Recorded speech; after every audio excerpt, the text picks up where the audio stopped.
One of the shortest sentences and yet most dense in the Gospel is the one that we have today. And it was night.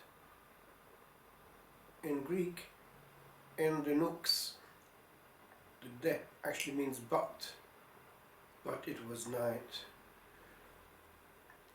And the theme of light and darkness is ever present in the Gospel of St. John. So there's more to this short sentence than meets the eye. Judas, who, alas, according to the evangelist himself, is under the influence of Satan, goes into the night. It's the realm of darkness. And elsewhere in the Gospel we have this in the context of the agony, the garden and the fight, when eventually they come to capture him. This is your hour and the power of darkness. The night. Years ago, when a student in Rome, living in the College of St. Norbert on the Little Aventine, I noticed that it was an area of very intense night life and not of the best sort. It was a place of availability for rich men, often married, and they would come and take one of the girls, and on it would go through the night. And I thought to myself, the night life of Rome is a great battle between light and darkness. There is much prayer and grace in the eternal city, for there live hundreds and hundreds of priests and nuns and consecrated souls, bishops everywhere, the holy sacrifice at every corner, and yet the great dark life of Rome, not different from what was there centuries ago before Christianity came there. And I thought to myself, what sadness it is to see these young girls standing in the night, alone, all alone with the dark. They are also our sisters, and their immortal soul was purchased by the precious blood of the same Lamb, but they are alone, used and abused, and not only in Rome, but all over the world. The dark. Oh, lonely ones who walk with many men into a heat so cold that naught can melt or touch or reach aught in the hidden den of hard iniquity, of hearts unfelt, amid the feel of all. Oh, little ones, much used to fill with streams of unthought sense, where truth with gesture copulated runs no more. A nearness holds, a distance dense. Where do you lie when you must lie alone, with thoughts unpierced, with moments not yet sold, to gazes all of greed that feed a stone. Again, again, in this familiar hold. And do you feel, when held by oft a clutch, for but a little meaning in a touch? But then I thought, there is more, for in the long night of Rome, souls are going onto the other side of the frontier, crossing into eternity. And all over the globe that is the case. And some are going with baptismal grace, confirmation grace, and even ordination grace, and even, it seems, episcopal consecration grace. And I happen to find evidence of this while studying an exorcism that happened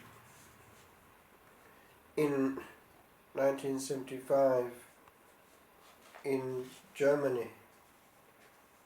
It happened between August and September, and the transcript of the dialogue with Satan, with whoever was there, we have, given by Father Bonaventure Meyer and published in Marianisches Schriftenwerk in Trimbach in Switzerland. Well, in that exorcism, very strange things happened, and I think of them in the night of Holy Week, because, as indicated by St. John, after the morsel, Satan entered into Judas, and the tragedy is that he began to realize later what he had done and felt remorse. But whereas with Simon Peter that remorse led to true humility and repentance and a re-beginning, in the case of Judas, the clutches of Satan were just too strong, and he couldn't get out of that mode of utter, complete despair. And Satan is still around, pulling at those who are down, and this spirit of Judas is still out there. We know that Satan drives people to do strange things in the night, and it's happening a lot right now. The night is his domain, and many go needlessly into the beyond, pushed and pulled by strange forces, to which we need to be aware of and counteract by nocturnal prayer and watching. Hence it is that he'll stop that too. Night adoration, night offices in monasteries. He wants freedom to act. And so it is that I was puzzled when I found that the very voice of Judas was coming out, amongst others, in this exorcism. And it was the case of a priest who had lost his soul, I believe. But the case included also this voice of Satan. For in the possessed person, for our good, we were allowed to hear the voice of the lost soul of the priest, and also of Judas, who pulls priests because of complete hatred, because he was so close and had so much that he got unfortunately close to the other side and to its head. And so we need to be aware that this power of hatred is out there. Lucifer is essential hatred, and envy and jealousy of what has been lost is still a driving force. We need to be aware that there's more going on in the night than meets the eye. And so this short verse, "and it was night," means much more than just 3 words. Exorcism. There are deep in the depths, some depths so deep that puzzlement alone remains when they are heard upon our stage to rant.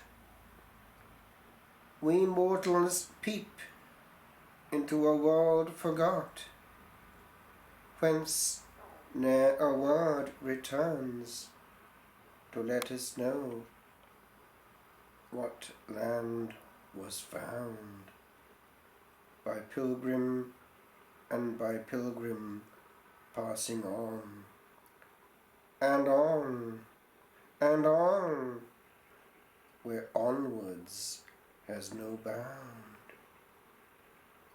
For ghosts can journey long from works ill done.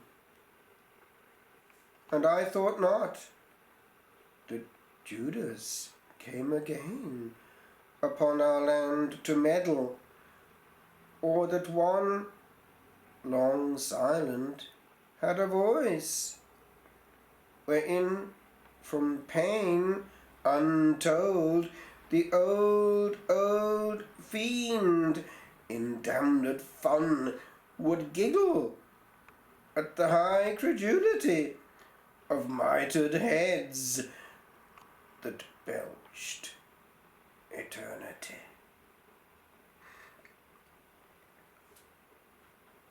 And in that context, I often think that there's a lot in the old legal classic Latin saying, "Is fecit cui prodest," he did it to whom it serves.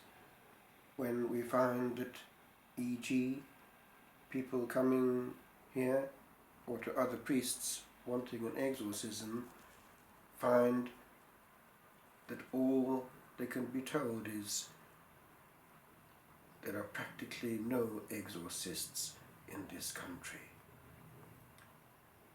The devil doesn't want exorcism taking place, and he convicts those who could make them be that they are no use. It's all but mental disturbance. How clever is our foe?